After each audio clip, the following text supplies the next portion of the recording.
In this video, we're going to look at physical properties of the alcohols. We're going to explain the physical properties in terms of hydrogen bonding. I've also added preparation of alcohols down here as I missed that off earlier. We're going to look at two physical properties of alcohols, which are boiling points and solubility in water. And we're going to explain those two physical properties in terms of intermolecular forces as we normally do. Alcohols tend to have relatively high boiling points and melting points compared to other compounds or other organic compounds with the same sort of size. And this is due to the fact that alcohol molecules can form hydrogen bonding between their molecules. So make sure when you explain hydrogen bonding, you should explain it in terms of the forces between molecules, because I still have some students explain hydrogen bonding as if they were within a molecule. Although it's called hydrogen bonding, this is an intermolecular force. It is such a strong intermolecular force that we call it hydrogen bonding because the strength is comparable to some weak bonds. So the other thing that people get wrong is actually drawing a diagram to show hydrogen bonding correctly. They either miss off the dipoles or the correct position of the hydrogen bond between lone pairs and the partial positive of the hydrogen on the adjacent molecule. So if we draw the hydrogen bonding between, let's say, ethanol molecules, the quickest way to do that is using skeletal.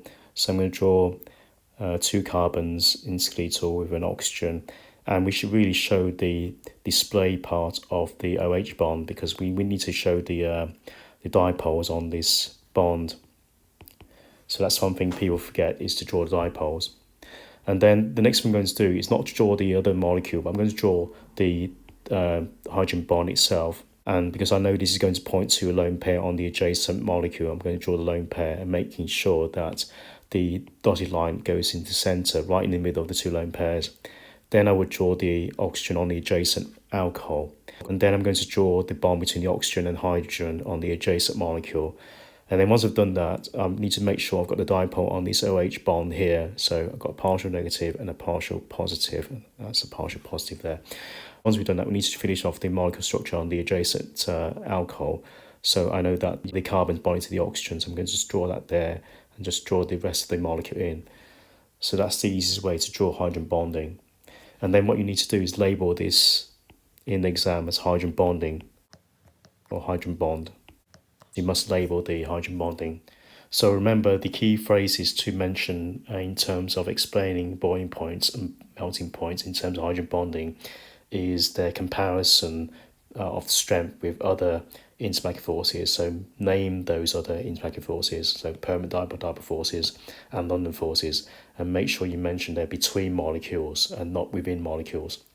And the other thing is energy. The keyword energy must be in your explanation if you're talking about boiling points or melting points. So never mention about breaking bonds. We're not breaking bonds ever when we boil substances with simple molecular structures. So I still get some students talk about breaking bonds. You never break chemical bonds when you boil a substance with a simple molecular structure. So explain in terms of overcoming the intermolecular forces between molecules. We're not breaking chemical bonds within the molecule, within the alcohol. And this, by the way, is not the hydrogen bond. This is a bond within the alcohol molecule. This is the hydrogen bonding. It's between two different molecules here. This bit is not the hydrogen bond, which some people think it is. It is this. This is the force between two molecules. That's the hydrogen bonding. I know it's called hydrogen bonding, but it's not a chemical bond.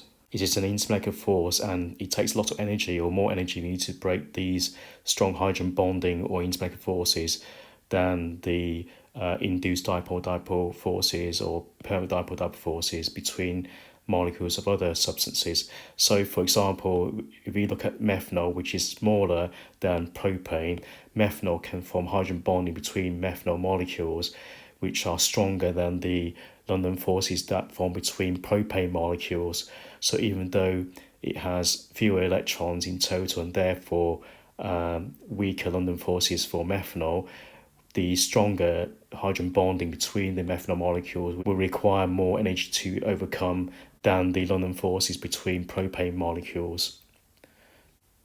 The second physical property we're going to look at for alcohols is the solubility in water, and alcohols are highly soluble or very soluble in water, as the alcohol molecules can form strong interactions with water molecules because they can form hydrogen bonding with water. So we say that the alcohols are very miscible with water, they mix very well with water. So again, you need to be able to draw a diagram to show how hydrogen bonding is formed between water and alcohol molecules. And again, the simplest way, quickest way is draw skeletal. So let's, for example, look at propanol. In this case, we've got 3 carbons in a row and we've got the OH group. So make sure you draw the bond between the O and H. Don't draw the OH group together because you need to show the dipole along this OH bond. And again, I don't draw the adjacent molecule first, I draw the hydrogen bond itself because I know it's going to come from the hydrogen to the lone pair of the oxygen on the adjacent molecule. Once I've done that, I know the other molecule is water, so I'm going to draw the hydrogens in, so we can do that. And then we need to make sure we have the dipoles on the water molecule, and then we enable the hydrogen bonding.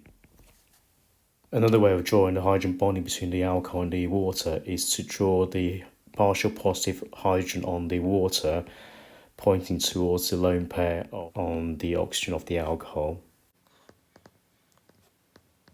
and making sure we label the dipoles, and we label this the hydrogen bond.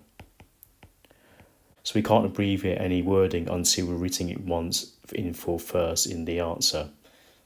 So we explain how the boiling point and melting point are generally higher for alcohols compared to molecules of similar size. And we also explain why alcohols are soluble in water. And in both cases, we explained it in terms of intermolecular forces, as usual, and the fact that we get hydrogen bonding forming between alcohol molecules and also between alcohol and water molecules.